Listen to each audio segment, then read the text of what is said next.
Jai Gurudev, joyeux Shubh Kartik Purnima. Comme vous avez probablement entendu et écouté, Kartik Purnima est l'un des plus importants Purnima pour les Vaishnavas et aussi pour les Shivaïstes. Car c'est à Arunachala, c'est le jour où ils allument le Kartik Jyoti, c'est-à-dire la flamme sur la montagne d'Arunachala. Cela symbolise le moment où le Seigneur Shiva, Brahma et Vishnu se sont réunis pour tuer le démon Tripurasura, qui était très puissant et qui ne pouvait pas être tué. Shiva est donc devenu Mahadev, Brahma est devenu l'arc et Mahavishnu est devenu la flèche. C'est ainsi que le démon Tripurasura a été tué. Et c'est ce qu'on célèbre également aujourd'hui. Et pour les Vaishnavas, les festivals diffèrent selon les endroits. La chose la plus importante, c'est le Maharas que Bhagavan a joué avec les gopis. Et c'est tellement beau. Je n'entrerai pas ici dans les détails par rapport au Maharas. Vous voyez, Bhagavan n'est pas un concept. Il est réel. Lorsque nous croyons et que nous avons la foi, il nous invite à faire partie de son aspect également. De la même manière qu'il a invité les gopis à danser avec lui. En fait, nous dansons tous à la gloire de Bhagavan. Sans lui, rien n'est possible. Nous pensons que oui, moi, je et à moi, on est très actifs, vous savez, je fais ceci, je fais cela. Mais en réalité, non. Sans sa grâce, rien n'est possible. Et c'est là tout l'intérêt du Maharas. Vous faire comprendre, vous faire réaliser que vous devez devenir complet. Pas avec cet ego mesquin, moi, je et à moi, auquel nous tenons tant et que nous voulons jamais lâcher, que nous voulons jamais transcender. Il s'agit toujours de moi, regardez-moi. Mais à partir du moment où nous avons ce genre d'état d'esprit, que vous soyez sur le chemin spirituel ou que vous soyez un croyant ou non, à partir du moment où l'attention se porte sur vous-même, vous ne trouverez jamais Dieu. Vous ne trouverez pas Dieu parce que vous ne pouvez pas d'abord être pleinement avec vous-même. Vous ne pouvez pas être pleinement avec l'existence.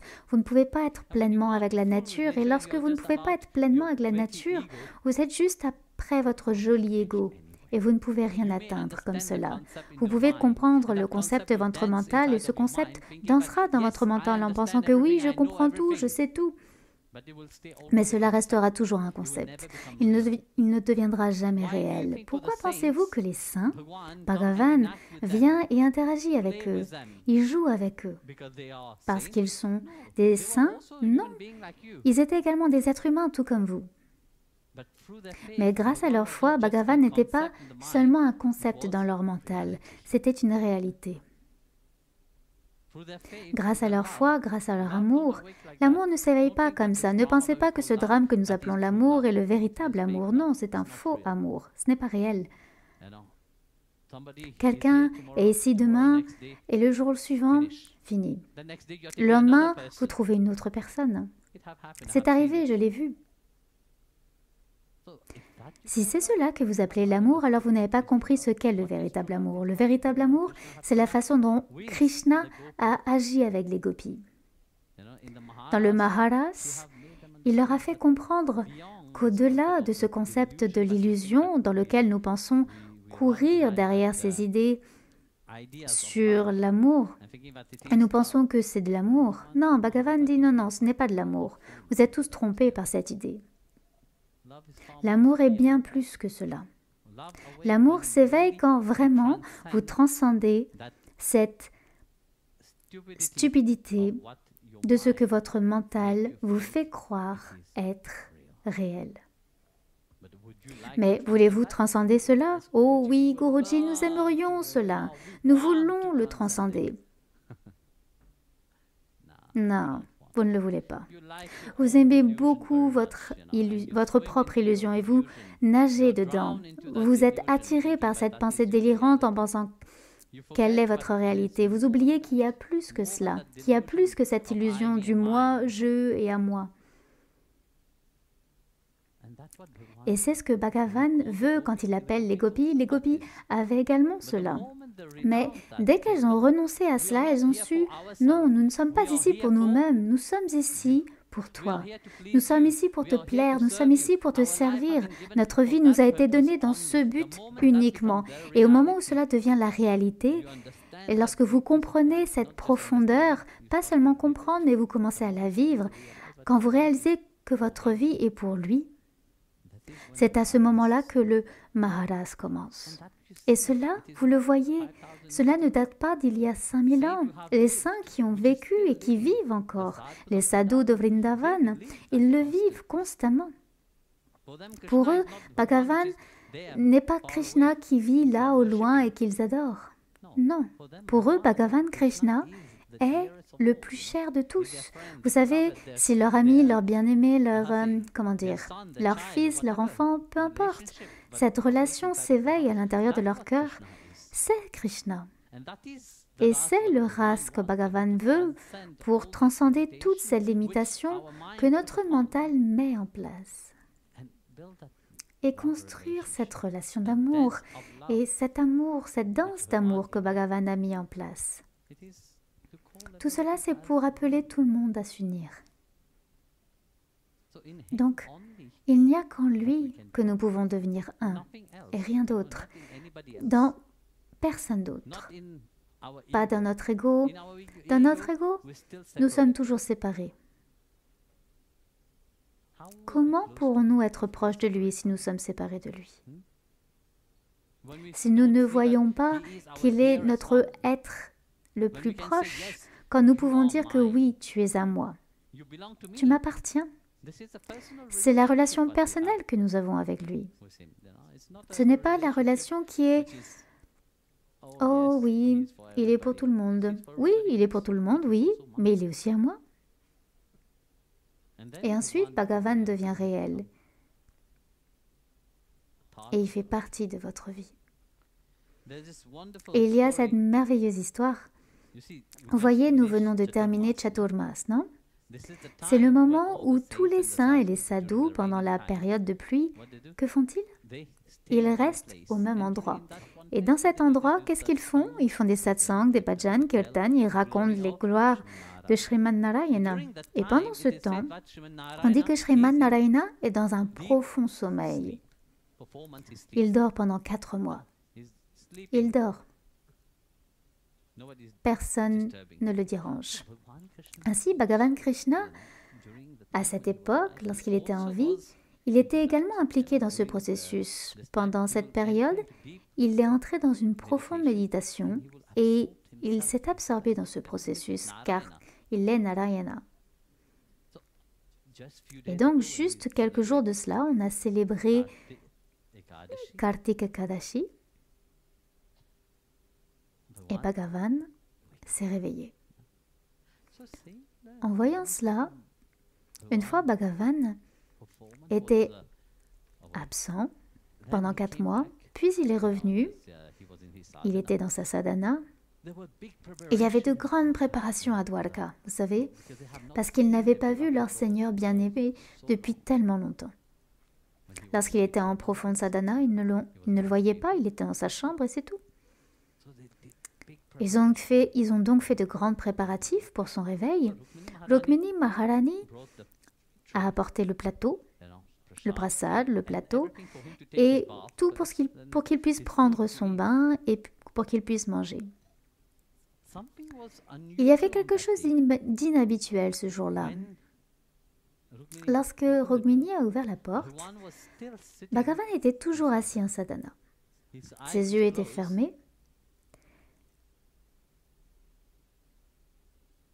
Mais quelque chose était différent.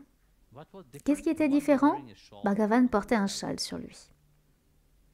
Et plus Rukmini Devi s'approchait de ce châle, plus il scintillait de pierres précieuses, comme un diamant très brillant. Plus elle s'approchait, plus la brillance augmentait. Et ça intriguait beaucoup Rukmini Radharani. Et donc elle a commencé à se demander, quand Bhagavan est allé dormir profondément, ce châle n'était pas là. Mais qu'est-ce que c'est que ce châle? Elle a donc commencé à se demander ce que c'était. Et lorsque Bhagavan a ouvert les yeux, Rukmini Maharani était tellement heureuse. Elle s'est avancée, elle l'a peut-être serré dans ses bras, elle lui a demandé comment s'est déroulé ta sadhana, s'il te plaît, parle-nous un peu de ta sadhana. Bien sûr, lorsque vous n'avez pas vu quelqu'un depuis tellement longtemps, on lui demande comment tu vas, comment est-ce que c'était bien, et tout cela, vous voulez savoir, non? Sinon, pourquoi? Vous dites juste, tiens, voilà, prends ton bain et va-t'en. Quelle sorte d'amour est-ce là? Il n'y a pas d'amour dedans. Donc, Bhagavan est sorti de sa sadhana, il était très heureux, il a pris quelque chose pour interrompre sa sadhana, vous savez. Il a pris un peu de prasad que Rukmini Maharani avait apporté. Et ensuite, Rukmini s'interrogeait. Elle avait toujours ce questionnement dans ses yeux et Bhagavan le savait. Il l'a regardé de côté et il lui a dit, « Qu'est-ce qui te préoccupe ?» Elle a répondu, « Prabhu, il y a une question. Quelque chose me préoccupe. Lorsque tu es rentré, tu n'avais pas de châle. Et maintenant, tu as un merveilleux châle sur toi, qui est tellement chatoyant, si brillant, et d'où vient-il? J'aimerais savoir quel est le mystère qui se cache derrière ce châle.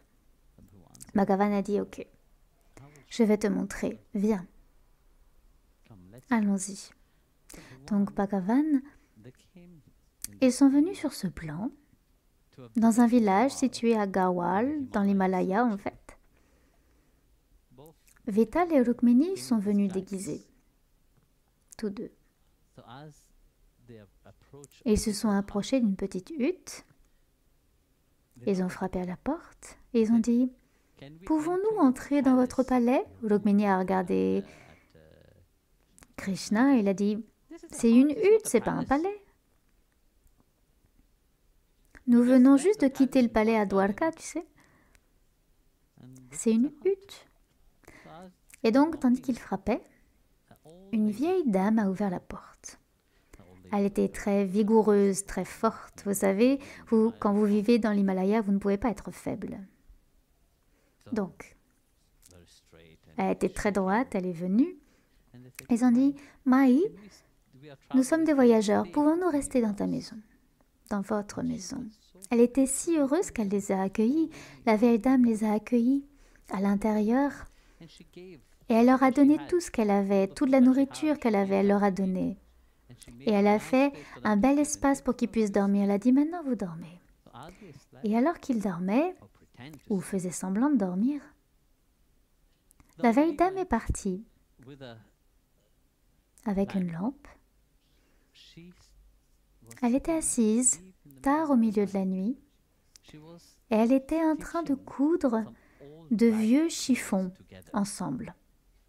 Elle confectionnait un joli châle avec différents morceaux de vêtements, vous savez, mais très anciens. Vous savez, elle était juste à les attacher les uns tous ensemble. Tranquillement, Bhagavan Krishna a réveillé Rukmini, il a dit, « Viens, voyons ce qu'elle fait. » Ils se sont levés tous les deux et sont allés voir en silence. Et tout en s'avançant doucement, ils ont vu la vieille dame en train de coudre et de faire tous les nœuds. Et il y avait tellement d'amour et de joie en elle que tout à coup, elle a regardé derrière, elle les a vus, elle était choquée. Elle a dit, « Oups, vous me regardiez à faire cela, mais lorsqu'elle a levé les yeux, grâce à son amour à l'intérieur d'elle, elle a reconnu qui était devant elle. Elle a reconnu que c'était Bhagavan Krishna et Rukmini Devi. Elle s'est précipitée et elle les a serrés dans ses bras. Même si elle a reconnu que c'était Bhagavan, que c'est le Seigneur, son Seigneur lui-même, celle qu'elle vénérait, celui qu'elle vénérait. Mais quand elle est venue à lui, elle ne s'est pas prosternée devant lui, elle l'a serré dans ses bras. Elle lui a dit, « Mon fils, tu as enfin trouvé la maison de ta mère. Tu es enfin arrivé auprès de ta mère. » Krishna alors dit, « Mais mère, tu sais très bien que je suis toujours avec toi. Il n'y a pas un seul moment où je ne suis pas avec toi. Je suis toujours avec toi. Et regarde, je porte ton châle. Le châle que tu as confectionné avec tant d'amour et que tu m'as donné. Ce châle m'a protégée et a veillé sur moi. Quand pendant cette période où j'étais dans cette profonde méditation. Ainsi, vous voyez, Bhagavan répond à la simplicité du cœur. Lorsqu'il est sincère, lorsqu'il ne s'agit pas seulement de vous-même, qu'il s'agit vraiment de lui. Et il est celui qui réside dans le cœur de chacun. Toutes ces lumières représentent chacun d'entre nous.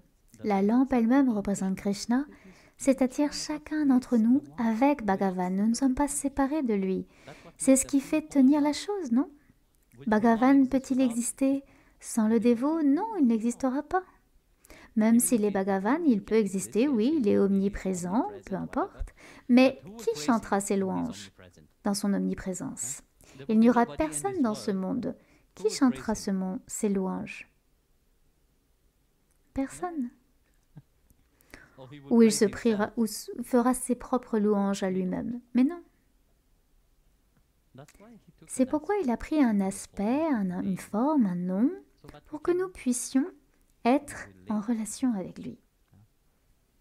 Il a placé une partie de lui-même à l'intérieur de chacun.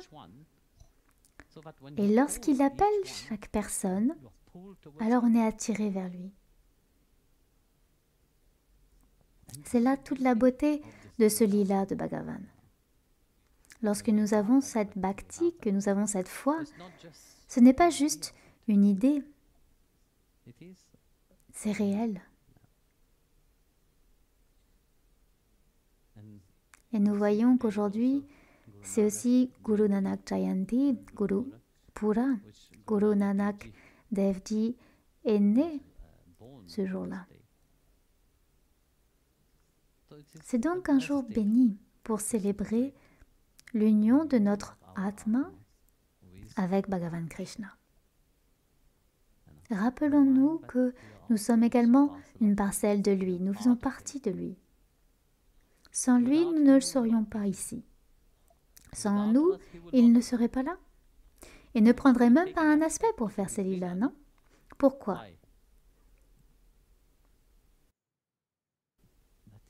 C'est la beauté de Bhagavan. Alors, profitons-en et dansons dans le bonheur et la joie, sachant que Bhagavan est avec vous. Lorsque vous vous appelez un bhakta de Sri Hari, sachez une chose, vous êtes en sécurité. Lorsque vous lui appartenez, il prend soin. Jai Gurudev, à vous tous.